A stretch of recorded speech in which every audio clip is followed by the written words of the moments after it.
আজকে আমরা আলোচনা করব সমুদ্র তরঙ্গের কাজ এর ওপর।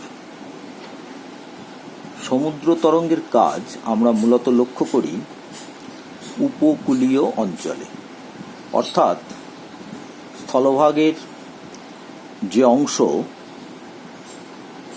জলভাগে বা সমুদ্র বা মহাসাগরে গিয়ে মিশছে, সেই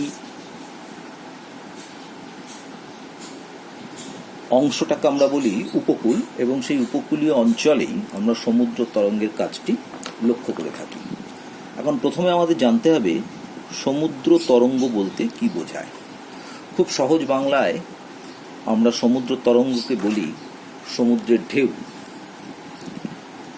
তোমরা সমুদ্র স্রোত সম্পর্কে জানো। সমুদ্রের জল যখন এক স্থান থেকে অন্য স্থানে পরিবাহিত হয় তাকে বলে সমুদ্র স্রোত। আর সমুদ্র তরঙ্গ বা সমুদ্রের ঢেউটা কি? সেটা হচ্ছে যখন একই স্থানে জল থেকে ওঠানামা করে উল্লম্বভাবে, সেইটাকে বলা হয় সমুদ্রের তরঙ্গ বা সমুদ্রের ঢেউ। অর্থাৎ এইভাবে জলটা উঠছে, যখন একটা অংশের জল পাশের অংশের জল নিচের দিকে নামছে, আবার তার পাশের অংশের জল উপর দিকে উঠছে, ফলে সামগ্রিকভাবে আমরা একটা ঢেউ বা তরঙ্গ সমুদ্রে লক্ষ্য করি। এই ঢেউ বা তরঙ্গ এসে উপকূলে এসে ভেঙে যায়।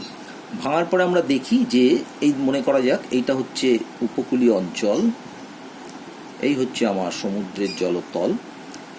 এই ঢেউটা এইভাবে তৈরি হয় সমুদ্রের, এবং উপকূলে যেহেতু যত স্থলভাগের থেকে আসে তত গভীরতা কমে যায়, ফলে এখানে ঢেউটা ভেঙে যায়। ঢেউটা ভেঙে যাওয়ার পর সেটি উপকূলের দিকে জল কিছুটা গড়িয়ে আসে। এটা আমরা যে কোনো সমুদ্র উপকূলে গেলেই আমরা এটাকে লক্ষ্য করব। এখন এই যে সমুদ্রের এই স্থলভাগের দিকে জলটা গড়িয়ে আসে, তারপর সেই জলটা আবার ঢাল অনুযায়ী আবার ফিরে যায় সমুদ্রের দিকে। এই যে সমুদ্র তরঙ্গের এই গতি প্রকৃতি বা কোন দিক থেকে কোন দিকে জলটা আসছে, কোন দিকে ফিরে যাচ্ছে, এই দিক অনুযায়ী সমুদ্র তরঙ্গ তিন রকম হতে পারে। কি কি? অনুপ্রস্থ তরঙ্গ, অনুপ্রস্থ, আর একটা হয় অনুদৈর্ঘ্য,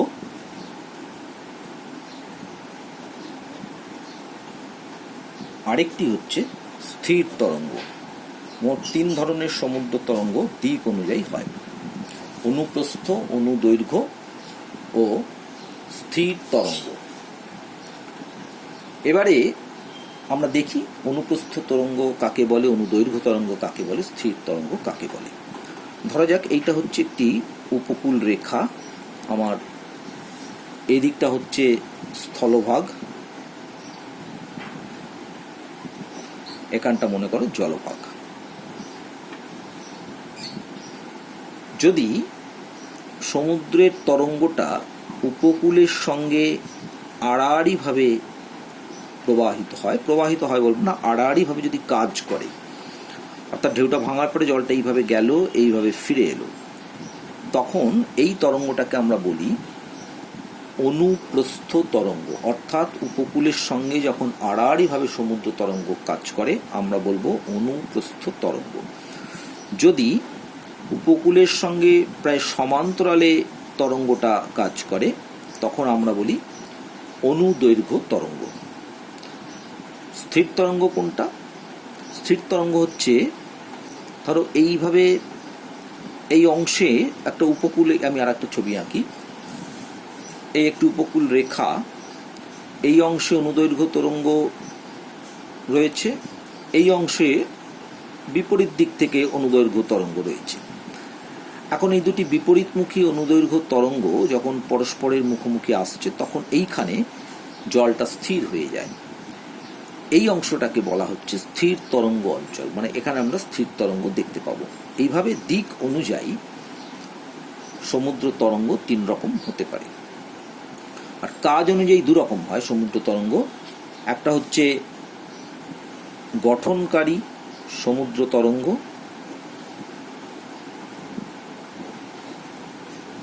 আর একটা হচ্ছে বিনাশকারী সমুদ্র তরঙ্গ।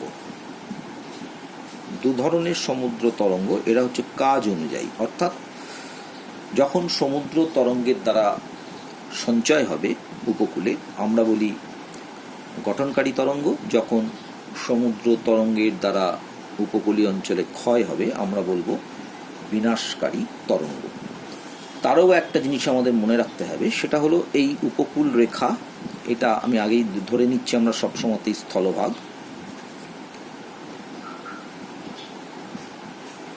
এটা হলো জলভাগ। জলভাগ থেকে সমুদ্রের ঢেউ স্থলভাগে এসে আছড়ে পড়ল, আছড়ে পড়ে উপকূলের মধ্য দিয়ে অনেকটা এগোলো, তারপরে আবার জলটা ফিরে গেল। এই আসা এবং যাওয়া, যখন আসে এটাকে আমরা বলি সোয়াস বা সম্মুখ তরঙ্গ, আর যখন ফিরে যায় তখন আমরা বলি ব্যাক সোয়াস বা পশ্চাৎ তরঙ্গ। এখন যখন সোয়াস হচ্ছে, অর্থাৎ যখন সমুদ্রের জলটা জলভাগ থেকে স্থলভাগে প্রবেশ করছে, তখন জলের সঙ্গে বিভিন্ন বস্তুপুঞ্জ, ধরো মাটি, পাথর, বালি ইত্যাদি, তারাই জলের সঙ্গে আসে, উপকূলে আসে। আসার পরে এখানে সঞ্চয় করলো। যখন ফিরে যাচ্ছে জলটা, দেখা গেল যতটা বস্তু এনেছিল ততটা ফিরিয়ে নিয়ে যেতে পারল না, অর্থাৎ যা উপকূলে এলো তা সবটা ফিরে গেল না, অর্থাৎ উপকূলে সঞ্চয় হলো। এই ধরনের তরঙ্গকে আমরা বলি গঠনকারী তরঙ্গ। আর যদি এর উল্টোটা হয়, অর্থাৎ যা এনেছিল তার থেকে বেশি নিয়ে সমুদ্রে ফিরে গেল, তার মানে উপকূলের থেকে ক্ষয় করে বস্তুপুঞ্জ নিয়ে সমুদ্রে ফিরে গেল, তখন উপকূলে ক্ষয় হলো, এটাকে বলা হচ্ছে বিনাশকারী তরঙ্গ। তাহলে একটা জিনিস বুঝতে হবে যে এটাকে আমরা যদি সোয়াস বলি, এটাকে বলি ব্যাক সোয়াস, অর্থাৎ যখন সোয়াস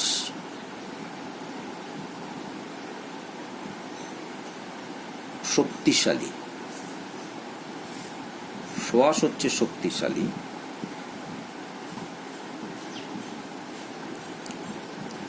তার মানে হলো বস্তুপুঞ্জ উপকূলে এসে জমা হচ্ছে, আমরা সেটাকে বলবো গঠনকারী। আর যখন ব্যাকওয়াশ ব্যাকসোয়াস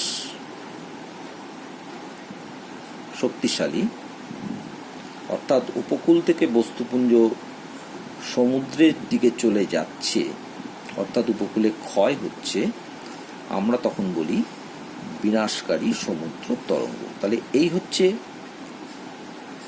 সমুদ্র তরঙ্গের শ্রেণীভাগ। আমি দুরকমভাবে বললাম, দিক অনুযায়ী শ্রেণীভাগ বলেছিলাম অনুদৈর্ঘ্য, অনুপ্রস্থ, স্থির তরঙ্গ, আর কাজ অনুযায়ী দুরকম, গঠনকারী তরঙ্গ, বিনাশকারী তরঙ্গ।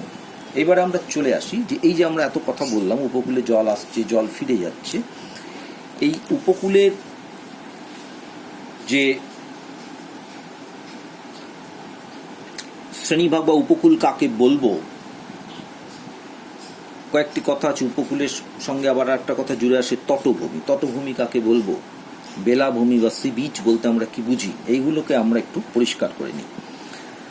অনেক বিজ্ঞানী, সমুদ্র বিজ্ঞানী, উপকূল এবং তটভূমি এই দুটোকে একই অর্থে ব্যবহার করেন।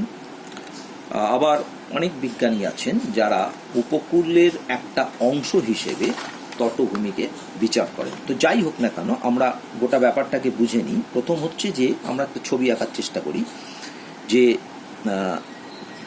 এই স্থলভাগটা যখন সমুদ্রের দিকে আসে, অল্প ঢাল নিয়ে সে ধীরে ধীরে ধীরে ধীরে সমুদ্রের মধ্যে মিশে যায়। তা আমরা এরকম একটা জায়গা ভাবি যে, ধরা যাক আমি একটা ছবি আঁকার চেষ্টা করি।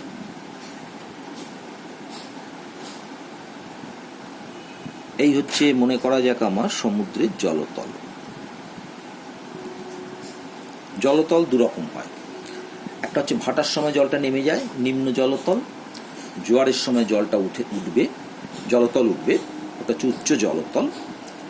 সর্বাধিক ভাটা যখন হয় বছরে, সেই সময় জলতল সবচেয়ে নেমে যায়, তাহলে ওটা সর্বনিম্ন জলতল।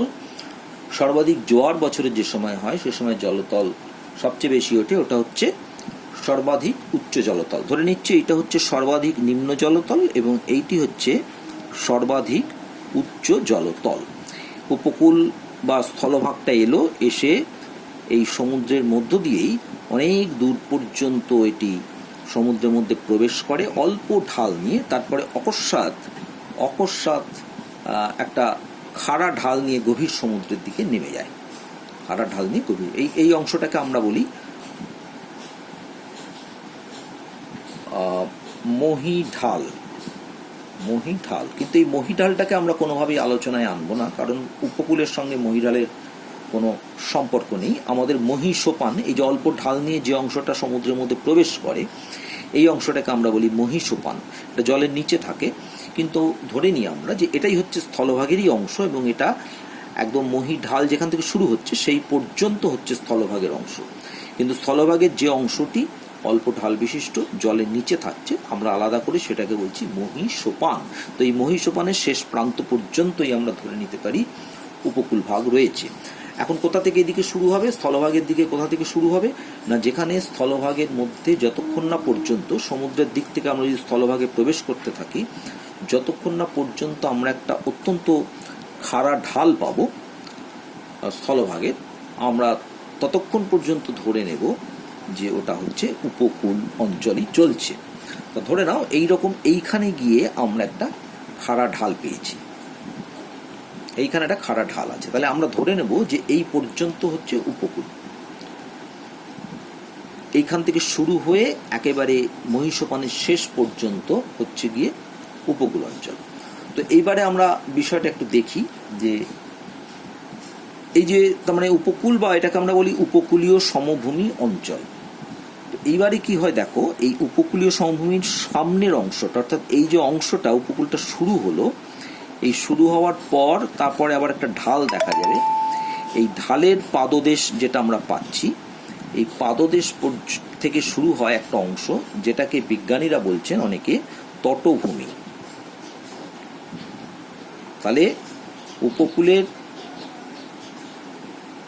সামনের অংশটাকে বলা হয় উপকূল। এখান থেকে শুরু হয়েছে, এখান থেকে শুরু করে মহীসোপানের শেষ অংশ পর্যন্ত উপকূল। তার যে সামনের অংশটা, অর্থাৎ উপকূলের মধ্যে যে খাড়া ঢাল, তার পাদদেশ থেকে শুরু করে যে অংশটা, ওটাকে বলা হচ্ছে তটভূমি। এই তটভূমির 4টি অংশ আছে। তটভূমি শুরু হলো যেখান থেকে, অর্থাৎ ওই খাড়া ঢালের পাদদেশ থেকে শুরু করে সমুদ্রের উচ্চ জলতল পর্যন্ত যে অংশ তটভূমির, এইটাকে বলা হয় পশ্চাৎ তটভূমি। তারপর উচ্চ জলতল থেকে নিম্ন জলতল পর্যন্ত যে অংশ, এটাকে বলা হয় সম্মুখ তটভূমি। তারপরে একটা অংশ থাকে, আমরা ধরে নিচ্ছি এই অংশটা একটা অংশ থাকবে যে অংশটাকে একটা স্থির তরঙ্গ থাকে। অর্থাৎ এই পশ্চাৎ তটভূমি, সম্মুখ তটভূমি, তারপরে একটি অংশ থাকে যেখানে স্থির তরঙ্গ কাজ করে, ওই অংশটাকে বলা হয় পশ্চাৎ দেশীয় তটভূমি।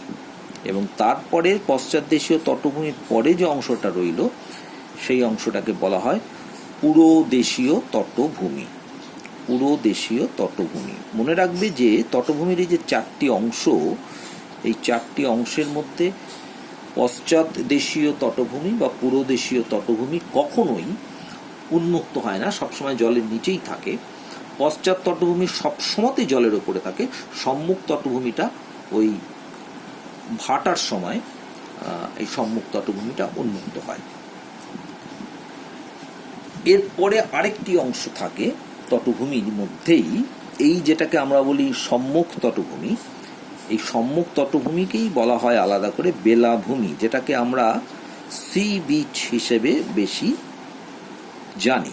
অর্থাৎ বেলাভূমি বা সি বিচ হচ্ছে সম্মুখ তটভূমি, অর্থাৎ সমুদ্র জলের উচ্চ জলতল থেকে নিম্ন জলতলের পর্যন্ত যে অংশটা, ওই অংশটাকে বলা হয় বেলাভূমি। তাহলে এই হচ্ছে সমুদ্র তরঙ্গের শ্রেণীভাগ। এবং সমুদ্র তরঙ্গ যে অঞ্চলে কাজ করে অর্থাৎ সেই উপকূলীয় অঞ্চল, সেই উপকূলীয় অঞ্চলের মধ্যে কোন অংশকে কি বলে সেই সম্পর্কে আমরা আলোচনা করলাম।